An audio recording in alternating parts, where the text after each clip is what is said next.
قال رسول الله صلى الله عليه وسلم রাসূলুল্লাহ সাল্লাল্লাহু আলাইহি ওয়াসাল্লাম বলেন, মান আ'তাশা নাফসাহু ফি সাইফিন।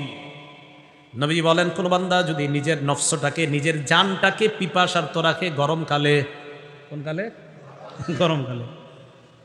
এর মানে গরমকালে যদি কেউ আল্লাহর জন্য সিয়াম পালন করে আর নিজের আত্মাটাকে পিপাসার্ত রাখে গরমকালে, সাকাহুল্লাহু ইয়াউমাল আতশি, কিয়ামতের ময়দানে মানুষ যখন পিপাসার্ত থাকবে, ওই কিয়ামতের ময়দানে আল্লাহ ওই বান্দাকে ওই পিপাসার্ত অবস্থা থেকে তার পিপাসা দূর করার জন্য, তৃষ্ণা নিবারণের জন্য আল্লাহর পক্ষ থেকে আল্লাহ পানি পান করার ব্যবস্থা করে দিবেন। তাহলে গরমকালে যদি কেউ রোজা রাখে, নিজেকে ক্ষুধার্ত রাখে, পিপাসার্ত রাখে, আল্লাহ কিয়ামতের ময়দানে তাকে পানি পান করিয়ে তার পিপাসা দূর করবেন, আল্লাহ দূর করার ব্যবস্থা করে দিবেন আল্লাহ। 3 নাম্বার, যারা রোজা রাখে তাদের জন্য জান্নাতের, শুধু রোজাদার যারা হবে আর কি, মানে রোজাদার বলতে তার মানে নামাজ পড়বেন না এমন না, নামাজ তো পড়বে, অন্যান্য ইবাদতের পাশাপাশি স্পেশাল ভাবে নামাজি আবার রোজাদার, নামাজি আবার রোজাদার, মানে সব ঠিক আবার রোজাদার। এই রোজাদাররা জান্নাতে যাওয়ার আলাদা স্পেশাল একটা দরজা আছে, ওই দরজা দিয়ে শুধু রোজাদাররাই যাবে, অন্য কেউ যাবে না। ক্বালা রাসূলুল্লাহ সাল্লাল্লাহু আলাইহি ওয়াসাল্লাম, নবীজি বলেন, ইন্না ফিল জান্নাতি বাবান ইউকালু লাহু আর-রায়্যান। নবীজি বলেন, জান্নাতের একটা দরজা আছে, তার নাম হলো রায়্যান, ইয়াদখুলু মিনহুস সাইমুন। ওই রায়্যান নামক দরজা দিয়ে রোজাদাররাই প্রবেশ করবে। লা ইয়াদখুলু মিনহু আহাদুন গায়রুহুম, রোজাদার ছাড়া অন্য কেউ ওই দরজা দিয়ে প্রবেশ করবে না। নবীজি বলেন, ফাইদা দাখালু উগলিকা, রোজাদাররা যখন রায়্যান নামক দরজা দিয়ে প্রবেশ করবে, করার পর উগলিকা, ওই দরজা বন্ধ করে দেওয়া হবে। রায়্যান নামক দরজা দিয়ে জান্নাতে প্রবেশ করার পর, যেহেতু এটা দিয়ে শুধু রোজাদাররা প্রবেশ করবে, রোজাদাররা প্রবেশ করার পর ওই রায়্যান নামক দরজা আল্লাহর পক্ষ থেকে বন্ধ করে দেওয়া হবে, কারণ এটা দিয়ে রোজাদার ছাড়া অন্য কেউ প্রবেশ করবে না। 4 নাম্বার, যারা রোজা রাখবে তাদের একটা ঠিকানা, আশ্চর্য ঠিকানা, যেটা আমরা সবার চাওয়া পাওয়া আমাদের, সেটা হলো রোজাদারের ঠিকানা জান্নাত। রোজাদারের ঠিকানা। আবু উমামা রাদিয়াল্লাহু তাআলা তিনি বলেন, আতাইতু রাসূলুল্লাহ সাল্লাল্লাহু আলাইহি ওয়াসাল্লাম, আমি রসুলের কাছে আসলাম, আসার পর বললাম, মুরনি বিআমালিন ইউদখিলুনিল জান্নাহ, ইয়া রাসূলুল্লাহ, এমন একটা আমল আপনি আমাকে বলেন যে আমলটা আমি করব আর ওই আমল আমাকে জান্নাতে প্রবেশ করাবে, এমন একটা আমল আমাকে বলেন। নবীজি বললেন, আলাইকা বিস-সাওম, তুমি রোজা রাখো। কি রাখো? তুমি রোজা রাখো, রোজাকে মজবুত ভাবে আঁকড়ে ধরো, এই রোজা রাখো, রোজাই তোমাকে জান্নাতে প্রবেশ করাবে। 5 নাম্বার, যারা রোজা রাখবে, এই রোজা কিয়ামতের ময়দানে রোজাদার বান্দার জন্য আল্লাহর কাছে সুপারিশ করবে। ক্বালা রাসূলুল্লাহ সাল্লাল্লাহু আলাইহি ওয়াসাল্লাম, আস-সিয়ামু ওয়াল কুরআন ইয়াশফাআন লিল আবদি ইয়াউমাল কিয়ামাহ। নবী বলেন, রোজা এবং কোরআন বান্দার জন্য কিয়ামতের ময়দানে আল্লাহর কাছে সুপারিশ করে ওই বান্দাকে জান্নাতে নেওয়ার ব্যবস্থা করবে। কোরআন নাজিল হয়েছে কোন মাসে? কোন মাসে? ফরজ রোজা রাখি কোন মাসে? বলেন, সবাই বলেন, ফরজ রোজা রাখি কোন মাসে? কোরআন নাজিল হয়েছে কোন মাসে? সুপারিশ করবে আল্লাহর কাছে কয় জিনিস? রোজা এবং কোরআন সুপারিশ করবে কয় জিনিস? বলেন। 1 নাম্বার, 2 নাম্বার, কোরআন নাজিল হয়েছে কোন মাসে? রোজা রাখি কোন মাসে? সুপারিশ করবে কয় জিনিস? 1 নাম্বার, 2 নাম্বার, কোরআন। রোজা এবং কোরআন। এবার মিলান তো, রমজানে ফরজ রোজা রাখি, রমজানে কোরআন নাজিল হয়েছে, তাই তো রমজানে রোজার পাশাপাশি তেলাওয়াতটাও বাড়ায় দিব। রমজানে রোজার পাশাপাশি তেলাওয়াতটাও বাড়ায় দিব, তাহলে রোজাও সুপারিশ করবে, কোরআনও সুপারিশ করবে। আল্লাহ কথাগুলা বোঝার তৌফিক দান করেন। রমজানের রোজা রাখার পুরস্কার, যারা রমজানের রোজা রাখবে, রাসূলুল্লাহ সাল্লাল্লাহু আলাইহি সাল্লাম বলেন, যে ব্যক্তি রমজানের রোজা রাখবে ইমানের সাথে আর সওয়াবের আশায়, قال رسول الله صلى الله عليه وسلم من صام رمضان إيمانا واحتسابا غفر له ما تقدم من ذنبه। কোন ব্যক্তি যদি ঈমানের সাথে আর সওয়াবের আশায় রমজানের রোজা রাখে, তার আগের গুনাহগুলো মাফ করে দেওয়া হয়। রমজানের রোজা আপনি সারাদিন রাখলেন, এই রোজা কিয়ামতের ময়দানে জাহান্নাম থেকে বাঁচানোর জন্য ঢাল হবে আপনার জন্য। قال رسول الله صلى الله عليه وسلم الصيام جنة। রমজানের রোজা হলো ঢাল, ইয়াস্তাজিন্নু বিহাল আব্দু মিনান নার। এই ঢালের মাধ্যমে কিয়ামতের ময়দানে রোজাদার জাহান্নামের আগুন থেকে নিজেকে রক্ষা করবে রোজা নামক ঢালের মাধ্যমে। তো সারাদিন আপনারা রোজা রাখলেন, রোজা রাখার পর এরপর সারাদিন রোজা রেখে আমরা বিকালবেলা একটা কাজের মাধ্যমে আমাদের রোজাটাকে আমরা শেষ করি। সেই রোজাটার নাম কি? সেই আমলটার নাম কি? ইফতার। বলেন এটার নাম কি? রাসূলুল্লাহ সাল্লাল্লাহু আলাইহি সাল্লাম বলেন লিস-সাইমি ফারহাতান, রোজাদারের জন্য দুইটা খুশির বিষয়। ইয়াফরাহুমা, যেই দুইটা খুশির বিষয়ে রোজাদার উপভোগ করবে, যেই দুই সময়ে রোজাদার খুশি হবে। এক নাম্বার ফারহাতুন ইনদা ফিত্রি, রোজাদার যখন ইফতার করবে তখন সে খুশি হবে। কেউ কেউ বলেন ঈদের আনন্দ করবে রোজাদার, এক খুশি। আরেকটা হলো ফারহাতুন ইনদা লিকাই রাব্বিহি, আল্লাহর সাথে যখন রোজাদার সাক্ষাৎ করবে তখন হবে তার চূড়ান্ত খুশি। চূড়ান্ত খুশি কার সাথে সাক্ষাৎ করবে? আল্লাহর সাথে। এই হলো ইফতার পর্যন্ত আমরা রোজার বিষয়ে জানলাম। এখন দেখেন, সাহারি খাই কোন অঙ্গ দিয়ে? জিহ্বা। জিহ্বা। বলেন কি দিয়ে? ইফতার করি কি দিয়ে? সবাই বলেন। রোজার সাহারি শুরু করি কি দিয়ে? ইফতার করি কি দিয়ে? এবার আমার সাথে বলেন, বলেন রোজা ছিদ্র করি জিহ্বা দিয়ে। বলেন তো সাহারি কি দিয়ে হয়? বলেন জিহ্বা দিয়ে। বলেন সাহারি কি দিয়ে হয়? ইফতার কি দিয়ে হয়? রোজা ছিদ্র হয় কি দিয়ে? জিহ্বা দিয়ে। তাহলে রোজা শুরু হয় জিহ্বা দিয়ে, রোজা শেষ হয় জিহ্বা দিয়ে, রোজা ছিদ্র হয় জিহ্বা দিয়ে। সাহাবারা রাসূল সাল্লাল্লাহু আলাইহি সাল্লামকে প্রশ্ন করলেন, হুজুর রোজা আবার ছিদ্র হয় কিভাবে? রাসূলুল্লাহ সাল্লাল্লাহু আলাইহি সাল্লাম বললেন, দুই অপরাধের কারণে রোজা ছিদ্র হয়। এক নাম্বার মিথ্যা কথা বলা, দুই নাম্বার গীবত করা। মানুষ মিথ্যা বলে জিহ্বা দিয়ে, মানুষ গীবত করে জিহ্বা দিয়ে, মানুষ সাহরি খায় জিহ্বা দিয়ে, মানুষ ইফতার করে জিহ্বা দিয়ে, মানুষ সারাদিন কষ্ট করে আল্লাহর জন্য যেই রোজাটা রাখলো, এই রোজাটাকেও ছিদ্র করে জিহ্বা দিয়ে তথা মিথ্যা এবং গীবতের মাধ্যমে। এই জন্য এই জিহ্বাকে আপনি হেফাজত করতে হবে যেন আপনার রোজাটা ছিদ্র না হয়।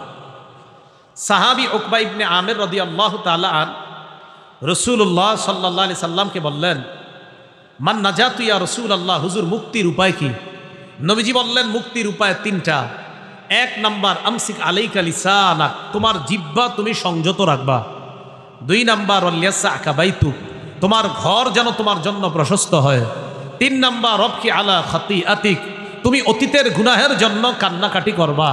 এই তিনটা কাজ। এক নম্বরে বললেন তুমি জিহ্বা সংযত রাখবা, জিহ্বাকে গুনাহ থেকে তুমি হেফাজত করবা। তিরমিজি শরীফের 2616 নম্বর হাদিস। এই হাদিসের বর্ণনাকারী মুআজ ইবনে জাবাল রাদিয়াল্লাহু তাআলা আনহু।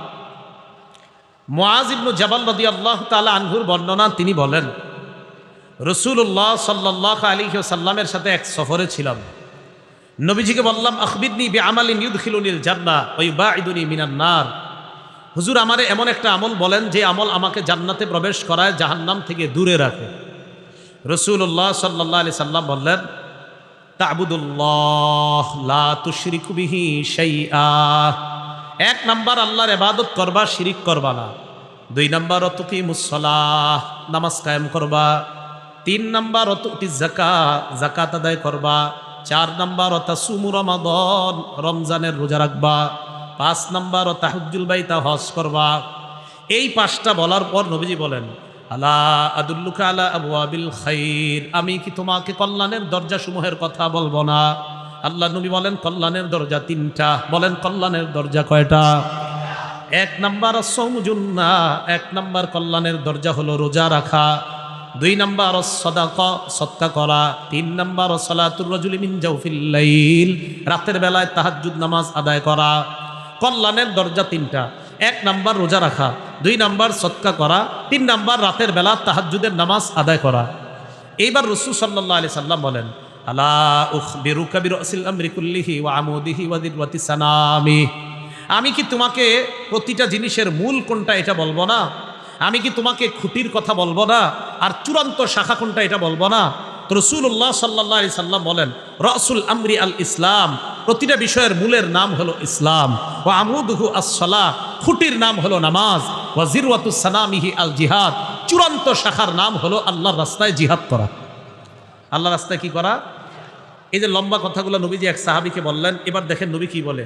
মুআজ, আমি যে তোমার এতগুলা ওয়াজ করলাম, ইবাদত করতে বললাম, নামাজ পড়তে বললাম, রোজা রাখতে বললাম, হজ করতে বললাম, জিহাদের কথা বললাম, ইসলামের কথা বললাম, কল্যাণের দরজা কোনটা তাও বললাম, মূল কোনটা তাও বললাম, খুঁটি কোনটা তাও বললাম, চূড়ান্ত শাখা কোনটা তাও বললাম। আলা আদুল্লুকা আলা মালাকি যালিকা কুল্লি, আমি কি তোমাকে এই সবগুলার সার নির্যাস কোনটা এটা বলবো না? সব ওয়াজ করার পরে নবী বলে সার নির্যাস কোনটা এটা কি বলবো না? তো মুআজ ইবনে জাবাল বলেন, জি হুজুর বলেন। নবী বললেন, নিজের জিহ্বাটা ধরে বললেন, মুআজ কুফা আলাইকা হাজা, এই জিহ্বা তুমি নিয়ন্ত্রণ করো, তোমার সব ইবাদত ঠিক থাকবে। তুমি জিহ্বা নিয়ন্ত্রণ করো, তোমার সব ইবাদত কি থাকবে? মুআজ ইবনে জাবাল বলেন, ইন্না লা মুআখাযুনা বিমা নাতাকাল্লামু বিহি ইয়া রাসূলুল্লাহ, ইয়া রাসূলুল্লাহ, জিহ্বার অপরাধের কারণে কি আমাদেরকে পাকড়াও করা হবে? আল্লাহ নবী জবাব দিলেন, হাল ইয়াকুবুন নাস ফিন্নারি আলা ওয়ুজুহিহিম আও আলা মানাখিরিহিম ইল্লা হাসাইদু আলসিনাতিহিম। নবীজি বলেন, বেশিরভাগ মানুষকে জিহ্বার অপরাধের কারণে মাথাটা নিচের দিকে দিয়ে, পাগুলা উপরের দিকে দিয়ে আল্লাহ মুখ থুবড়ে জাহান্নামে নিক্ষেপ করবে, শুধু জিহ্বার অপরাধের কারণে। কিসের অপরাধের কারণে? জিহ্বা। বলেন, সাহরি খাই কি দিয়ে? ইফতার করি কি দিয়ে? রোজা ছিদ্র করি কি দিয়ে? জিহ্বা দিয়ে। এই জন্য জিহ্বার অপরাধে বেশিরভাগ মানুষ জাহান্নামে যায়। জিহ্বার অপরাধে মানুষ যে রোজা জাহান্নাম থেকে বাঁচার ঢাল, এই ঢালকে ছিদ্র করে। অতএব এই রমজানের একটা রোজাও আমরা ছিদ্র করব না ইনশাআল্লাহ। তারাবি কয় রাকাত পড়ব?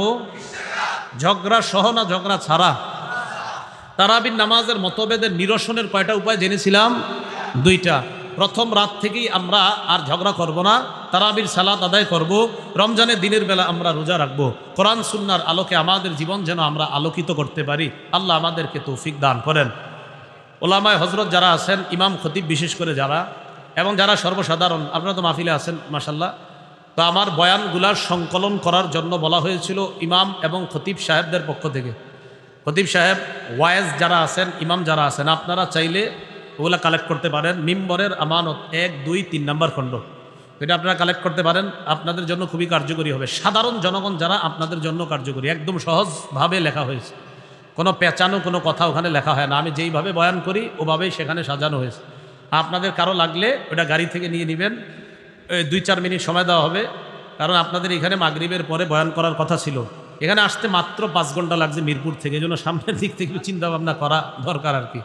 আল্লাহ আমাদের সকলকে যেই কথাগুলো শুনলাম বললাম, এই কথার উপর যেন আমরা সকলে আমল করতে পারি, আল্লাহ তৌফিক দান করেন।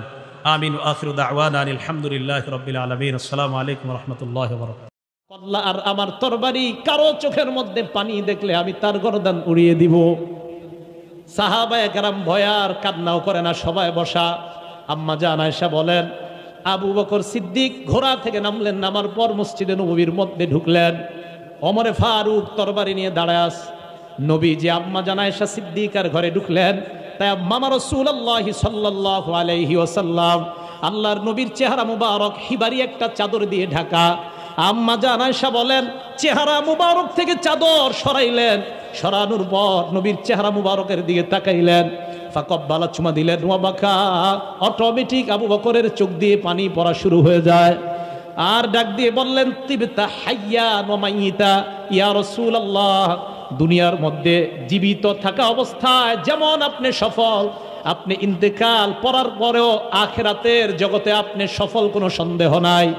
আবু বকর সিদ্দিক ডাক দিয়ে বললেন, ইয়া রাসূলুল্লাহ, যেই মরণ আপনি গ্রহণ করলেন, এই মরণই আপনার জন্য চূড়ান্ত মরণ, আর আপনার দ্বিতীয়বার মরণ হবে না। আবু বকর এই কথা কেন বললেন? আবু বকরের উদ্দেশ্য, এ সাহাবাদের দল যারা তোমরা তরবারি নিয়ে দাঁড়িয়ে আছো আর চিন্তা করতেছো নবী আকাশে গেছে আবার চলে আসবে, না না, আল্লাহর নবীর ইন্তেকাল হয়ে গিয়েছে, এটা মেনে নেওয়া লাগবে। আবু বকর ঘর থেকে বের হলেন। বের হওয়ার পর সোজা গিয়ে মিম্বরের মধ্যে দাঁড়াইলেন, লম্বা ভাষণ দিলেন। আবু বকর সিদ্দিক বললেন, মান কানা ইয়াবুদু মুহাম্মাদান ফাইন্না মুহাম্মাদান কদ মাত। শামাইলে তিরমিজিতে আসছে, আবু বকর সিদ্দিক বয়ান দিলেন, যারা এতদিন মুহাম্মদের পূজা করতা, জেনে নাও মুহাম্মদ বিদায় নিয়েছে। ওয়ামান কানা ইয়াবুদু রাব্বা মুহাম্মদ, আর যারা মুহাম্মদের রবের ইবাদত করতা, ফাইন্নাহু হাইয়ুন কাইয়ুমুন লা ইয়ামুত, উনি আছেন, থাকবেন, উনার কখনো মরণ হয় না।